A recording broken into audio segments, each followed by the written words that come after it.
देखिए, अगर हम फायर स्टैटिस्टिकली देखें तो डिस्ट्रिक्ट श्रीनगर के साथ साथ जो हमारे दीगर डिस्ट्रिक्ट्स हैं पूरे कश्मीर रेंज में करीबन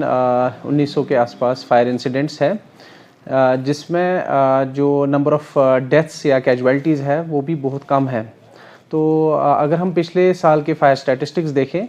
तो उसमें जो फायर इंसिडेंट्स है वो 2500 से भी ज़्यादा हुए हैं। तो इसका एक मेजर रीज़न जो है, हमारे जो डायरेक्टर है श्री आलोक कुमार ADGP IPS, उन्होंने लास्ट ईयर जब डिपार्टमेंट ज्वाइन किया था तो उन्होंने एक इनिशिएटिव लिया और हाँ, बाकी कमांड ऑफिसर्स को भी एक डायरेक्शन इशू की कि हम frequency of fire awareness programs increase करेंगे। तो उन अवेयरनेस प्रोग्राम्स में, जैसा कि आपको पता है कि लोगों में एक अवेयरनेस चली जाती है, हम फायर प्रिवेंटिव मेजर्स के बारे में बताते हैं, लाइफ सेफ्टी के बारे में बताते हैं, या फायर प्रोटेक्शन मेजर्स के बारे में बताएंगे, या इसी तरह अगर जैसे फायर एक्सटिंग्विशर है उसको चलाना कैसे है, या LPG फायर है उसको कंट्रोल कैसे करना है, ये सारी चीज़ें फायर अवेयरनेस प्रोग्राम्स में हम कवर करते हैं। तो मुझे लगता है उन अवेयरनेस प्रोग्राम्स से काफ़ी फ़र्क पड़ा है, लोगों को भी समझ आया है कि how they can tackle fires, and that has reflected in our results. जो हमारे फायर स्टैटिस्टिक्स है उनमें भी हमने शार्प डिप देखी है फायर इंसिडेंट्स में। लेकिन अब लोगों में ये होता है कि दे फ्रीक्वेंटली से फायर इंसिडेंट्स आर इंक्रीजिंग। असल में जो विंटर सीज़न है उसमें कंपैरेटिवली समर सीज़न के मुकाबले में फायर इंसिडेंट्स ज़्यादा होते हैं, और उसका भी एक रीज़न है कि यहाँ पे जैसे हीटिंग गैजेट्स का यूज़ होता है, LPG बेस्ड या बुखारी, क्योंकि यहाँ पे काफ़ी ज़्यादा सर्दी रहती है। लेकिन लोग उनका एक्सेसिव यूज़ करके ये भूल जाते हैं कि उनके साथ डूज एंड डोंट्स होते हैं, सेफ्टी प्रिकॉशंस होते हैं, तो उनका खास ख्याल रखने की ज़रूरत है। तो कई बार हमारी लापरवाही की वजह से, नेग्लिजेंस की वजह से ये जो हीटिंग गैजेट्स है इनकी वजह से आग लगने की संभावनाएं बढ़ जाती है, और जो हमारे स्ट्रक्चर्स हैं वो ऑलरेडी वुडन बेस्ड होते हैं जो कि कंबस्टेबल मटेरियल्स के हैं, तो वहाँ पे आग लगने की संभावनाएं पहले से ही काफ़ी ज़्यादा होती है। देखिए, मैं इसमें बताना चाहूँगा कि ये जो शिकायत है, असल में उस टाइम जो माहौल होता है, क्योंकि आग जब कहीं पे नमूदार होती है तो लोगों में एक गुस्सा होता है, वो चाहते हैं कि इंस्टेंटली उनको फायर सर्विस वहीं पे हो जो इस आग के साथ डील करे। लेकिन हमारी भी कुछ प्रैक्टिकल कंस्ट्रेंट्स है, हमें किसी डिस्टेंस के तहत वहाँ पहुँचना पड़ता है, और सबसे इम्पॉर्टेंट चीज़ है कि लोगों में ये अवेयरनेस होनी चाहिए कि उनके पास फायर सर्विस का कॉन्टैक्ट नंबर होना चाहिए। मैंने देखा है कि बहुत सारे लोगों के पास फायर सर्विस का कॉन्टैक्ट नंबर नहीं होता है,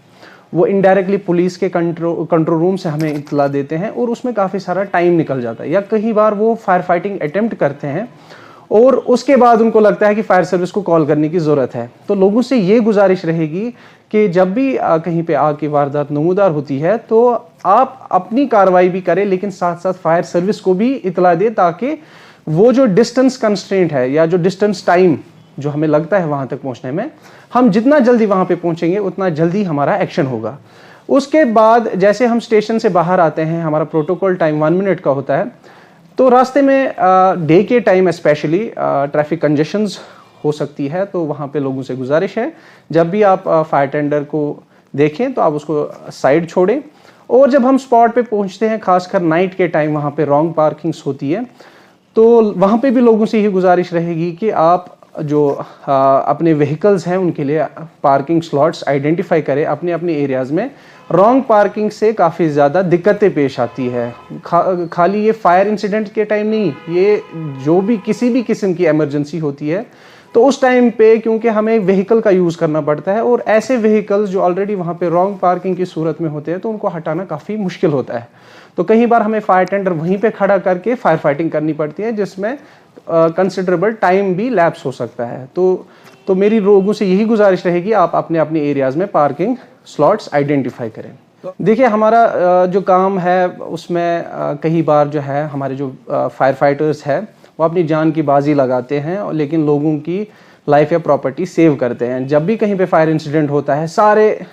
वहाँ से भाग रहे होते हैं, लेकिन it's only the fire fighters जो उस आग में जाते हैं और तब तक नहीं छोड़ते जब तक कि वो उस आग को बुझा नहीं लेते। अब कई बार क्या होता है कि हमारे फायर फाइटर्स कई बार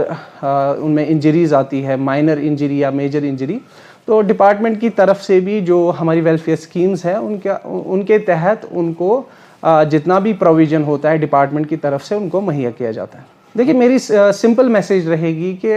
विंटर में मेन रीज़न जो मैंने आपको बताया कि सर्दी के चलते हम काफ़ी ज़्यादा हीटिंग गैजेट्स का यूज़ करते हैं, एलपीजी बेस्ड या इलेक्ट्रिक करंट बेस्ड। मेरी लोगों से यही गुजारिश रहेगी कि you should always make judicious use of those gadgets. It's very important, क्योंकि जो हम गैजेट्स यूज़ करते हैं उनसे हमें आराम तो मिलता है, लेकिन हम ये कई बार भूल जाते हैं कि इनके साथ सेफ्टी प्रिकॉशंस का ध्यान रखना काफ़ी ज़रूरी है, डूज एंड डोंट्स को फॉलो करना ज़रूरी है। तो मैं समझता हूँ कि मैं लोगों से बार बार यही अपील करता हूँ कि अगर हम